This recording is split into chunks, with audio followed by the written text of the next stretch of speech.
Abi leğen ayarlayabilir miyiz?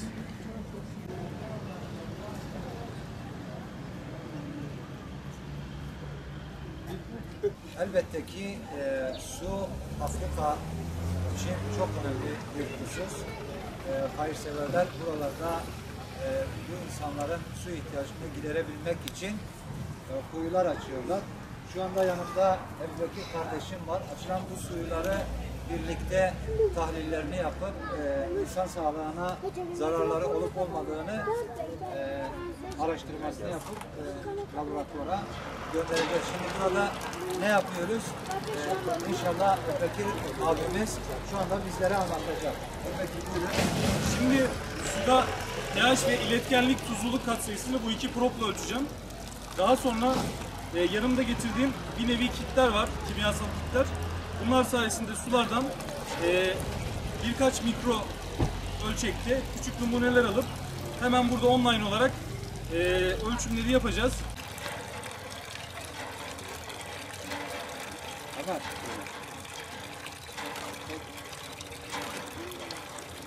Recep.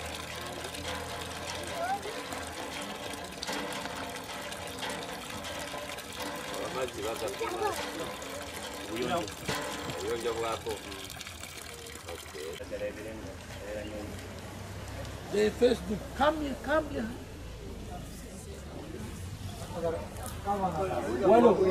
Bölgedeki İbrahim. burada köyde içme suyundan kaynaklanan bir takım hastalıklar var mı yok mu? Bunlarla alakalı araştırma yapıyoruz. Bu hastalıkların belirtilerini, fotoğraflarını çektik.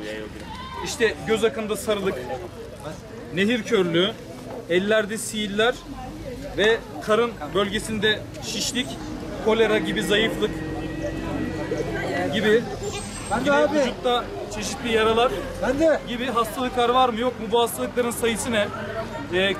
Köyde kaç kişi bu suyu kullanıyor? Bunlarla alakalı bir rapor düzenleyeceğiz.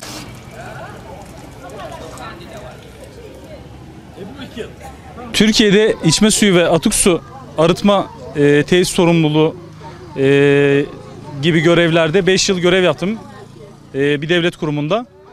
Burada yapmış olduğumuz analizleri Türkiye'de zaten hani rutin olarak yapıyoruz. Sonra Afrika'ya gelip buradaki hayırseverlerin açmış olduğu su kıyılarında incelemek istedik. Bu gördüğünüz su kuyusu bunlardan bir tanesi ama Afrika'da binlerce belki on binlerce böyle kuyu var. Buradaki insanların sağlıklı içme suyuna erişip erişemediğini tetkik ediyoruz. Dünya Sağlık Örgütü'nün yayınlamış olduğu rapora göre Afrika'daki %80 hastalıkların %80'i sudan kaynaklı hastalıklar. Bu sudan kaynaklı hastalıklar genelde kırsal bölgelerinde insanların dereden su bulamadıkları için işte belirli birikintilerden veya sondaj kuyularının analizinin yeterli tetkikinin yapılmadığı zaman buradan da zehirlenebiliyorlar ve hastalanabiliyorlar. Şimdi burada getirmiş olduğum cihazlarla 8 adet parametreye bakacağım. Bu 8 parametrenin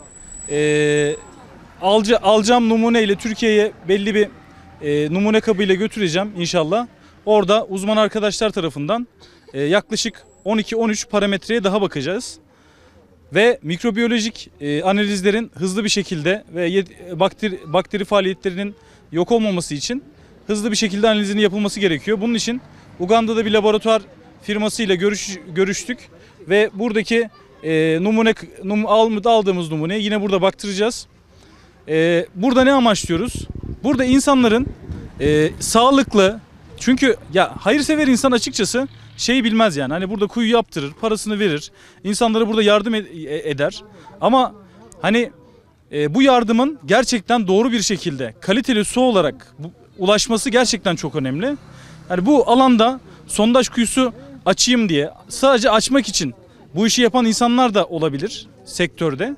Adam örnek veriyorum 3 metre derinliğe girer. Sadece atık suyun karıştığı belli bir noktadan su bile alabilir. Bu husus dikkate alınması lazım ve gerçekten bu sondaj suyların, yani buradaki insanlar içiyor bunu, buradaki insanlar kullanıyor ve çocuklar da birebir yani ileriki yaşlarda o kadar tesir etmese de çocuklarda birebir bunu çok net bir şekilde görebiliyoruz. Burada elimde getirdiğim bir takım resimler var.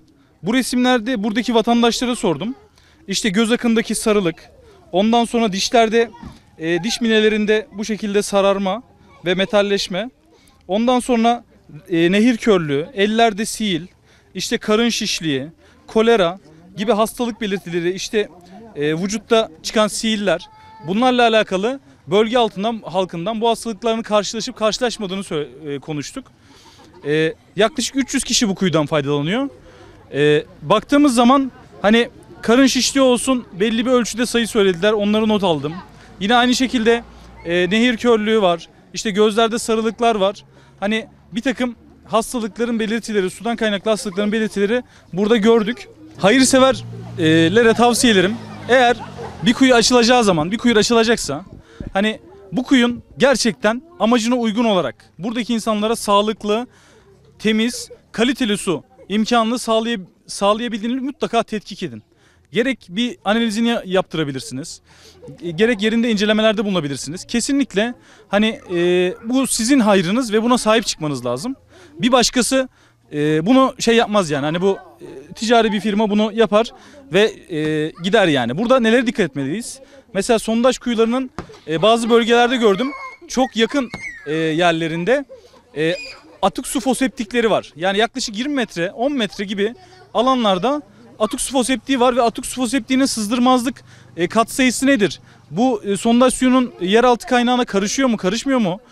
Onun için olabildiğince uzak noktaya yapılması lazım. Sondaj içme suyuyla atık suyun karışmaması önemlidir.